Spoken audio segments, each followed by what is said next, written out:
Hello world, Patricia O'Connor and one Frida Reba Darcy here, and today on the Bonsai balcony we're going to discuss the highs and lows of the art that is the art form, the living art form that is bonsai. On this balcony I have at last count 99 bonsai trees. That number is about to change by one. And we have oak trees, we have pine trees, we have maples, we have redwood, we have dawn cypress, we have wisteria. We have forgotten anybody? Have I forgotten anybody? I think that probably is a pretty good account of what species fill our collection. Within that, about 70 of them are pines. Yeah, I kind of do. I have a thing for the pines. There are 3 or 4 species of bonsai that really say bonsai to everybody. Maples, pine trees, being a few cherries to some extent, I think. But of that, I kind of fell more in for this. Sorry about that, Jocelyn. I kind of fell a little more into the pine, love of pine trees. So we have 70 some odd pine trees that are saying, Patricia, we like living here and things are going well. We have things that we just worked on in the last few days that maybe deserve a little follow-up look. This is what we did. See if I can promote a little better focus there. This is what we did a couple of nights ago. I love that little pot. I love the twists of this little pine tree. Don't worry about those enormously long needles. Those guys, that gives us something to work on for next year. And this is a good example of things that give me great joy in my little bonsai garden. They tell me that we're doing okay. We're doing better than okay. We're making things in our garden look nice. And then we have our losses.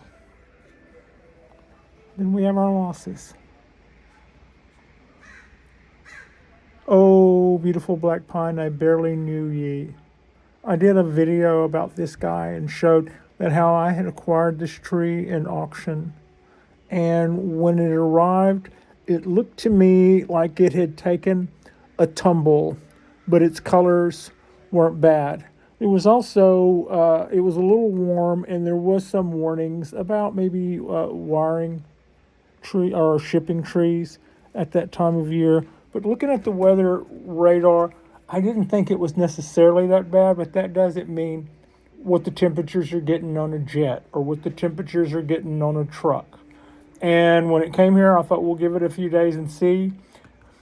Within a couple of weeks of owning this little Japanese black pine, which I won on a Facebook auction. That's what we did a show about how to play to win if you want to play to win on a Facebook auction. And within a few weeks of getting this guy, our temperatures climbed in the 90s. And somewhere between its shipping, which it did look to me like it had sustained a little bit of damage in shipping, but I didn't think it looked like to me like it was fatal. I was more worried about losing some branches up front than I was worried about losing the tree. The 90-degree, 100-degree day we had, when it was 90 on the ground, it was 100 up here a couple of weeks ago.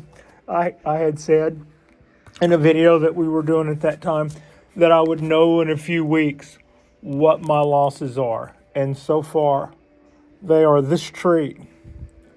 They are possibly this ponderosa.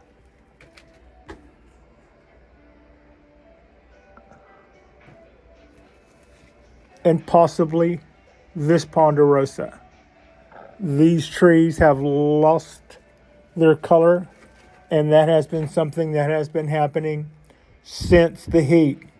These little tips, that is usually an indication of high heat. So this one didn't like it but lived. These didn't show high heat damage because they died. This one, I believe, is dead. And I had been watching the color from this tree change since our 100-degree day. That's all a part of it. That was a beautiful tree. Should not have, I probably should not have bought that on an auction that far away during the summer. Most of the other trees that have had time to acclimate here did okay, as did most of our ponderosas. Ponderosas can take high temperatures. As I've said before, they're typically not used to really high temperatures in fall, which is what they got. So on the other hand, we have our little pines here, our little seedlings that are springing up and showing us that we can sprout things and we can get them to live. And here's our little ponderosas that are all here and here that are doing well. And here are our other little Japanese black pines that look in one stage or another of a happy shade of green. And, so life goes on. We still have our numerous victories, but we also have a few losses, and that's always going to be part of it. Pat, for all of her swagger, is not immune. Is not immune to death. So yeah, that was a shame. Those little ponderosas are a shame. The rule's not out. I mean, they might be putting out something somewhere else that I can't see, but it looks like to me like their color is significantly different than the 9 other around them. I think 9, is that the correct number? And I believe they're gone. So it's kind of the way that goes. Our oaks are doing good. Both of them are doing good. They're liking the temperatures. Our bald cypress is still not quite ready for prime time, and by prime time I mean I'm not going to defoliate this tree because it's fall. It still has so much green on it that it is still photosynthesizing, still stocking away that stuff like mad. And just in keeping with what we've been dealing with weather-wise, I woke up this morning to a forecast that said today's high would be in the low 60s, and a thermometer that said it was already above 90. So somebody's wrong. I've also had somebody point out to me that my thermometer, being in the sunlight, will read higher than if it's in shadow. I get that, but my trees are in sunlight, and putting a thermometer in shadow will tell me how cool they would be if they were in shade, but as they are not, I think the thermometer in the sunlight is the way to go. Maybe and that's just me going, well, it seems like. If you know otherwise, feel free to tighten me up. But that's kind of my assumption on what I would expect to see and how that's been going so far. Our ponderosa is knocking on its last couple of weeks. Our big ponderosa is knocking on its last couple of weeks here.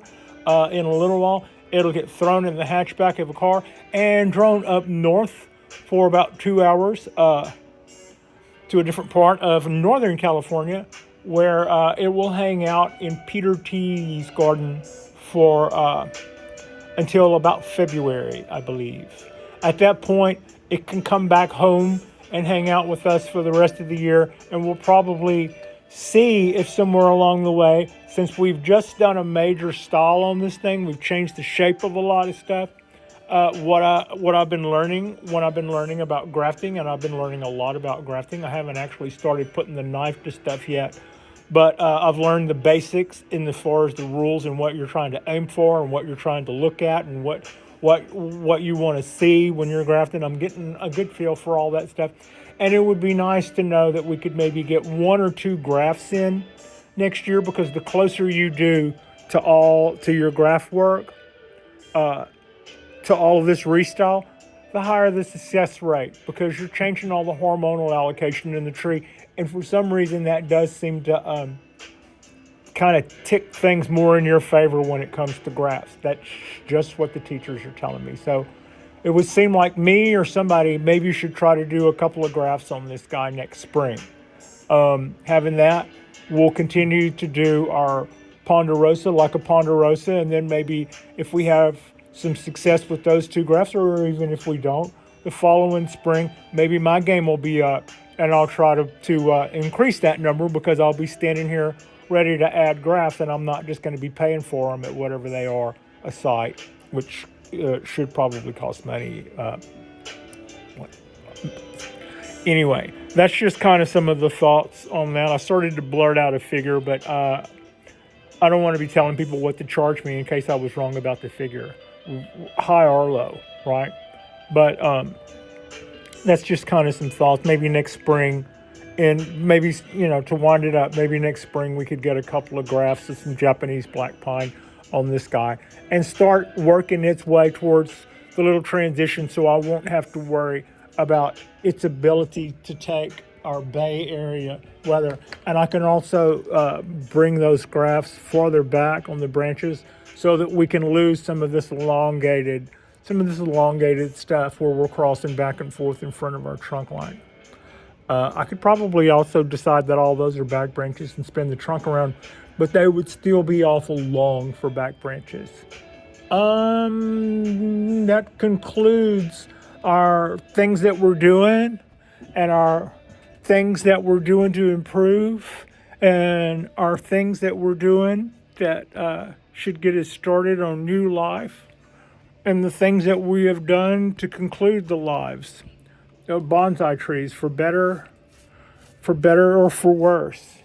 And that's about all I really have going on today. Everybody, because it was so hot, everybody got a very early watering so that they can dissipate their water quickly during the day and so that their pots won't get too hot. And that seems to be the way to go. I was glad I was here for that. I'll also be here tomorrow for more of that. And our balcony is looking good on everything that I would say everything that I've had for a year is doing really, really well.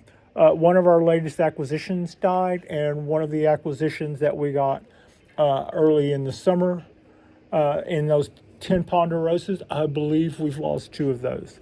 They also look to me like maybe some of their bending was a little bit harder on them than it was on some of the others, and that might have added to their demise.